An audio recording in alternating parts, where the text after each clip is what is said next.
जो रत्नभंडार मरामती एवं संरक्षण कार्य गत वर्ष आरंभ होता आज ताहा संपूर्ण होती। तेणु श्रीमंदिर रत्नभंडार मरामती बा संरक्षण कार्य आज एएसआई कर्तृपक्ष मैंने अच्छा आमर जो मैंने अधिकृत कमिटीर सदस्य मैंने जाइलु एवं आमको से सूचना देले एवं आम देखिलु जदियो भीतर को आम जाइनु बाहर आम देखिलु श्रीमंदिर भीतर रत्नभंडार एवं बाहर रत्नभंडार उभयर मरामती एवं संरक्षण कार्य शेष होती।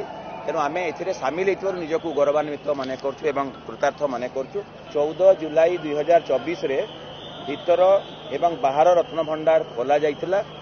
से दिन जहाँ भी ऑर्नामेंट्स बा ज्वेलरीज बा वैल्यूएबल्स रत्न अलंकार थिला बाहर रत्नभंडार जहाँ रत्न अलंकार थिला ताकू चांगड़ा घर एवं फूल घर को टेम्पोरारी स्ट्रंग रूम हिसाब से डिक्लेयर कराई ताकू आमे स्थानांतर करथिले।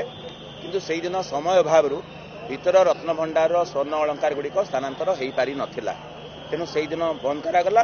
किंतु प्रथम थर पई पाखापाखि 4 दशंधि पर प्रथम थर पई भीतर रत्नभंडार खोली थिला।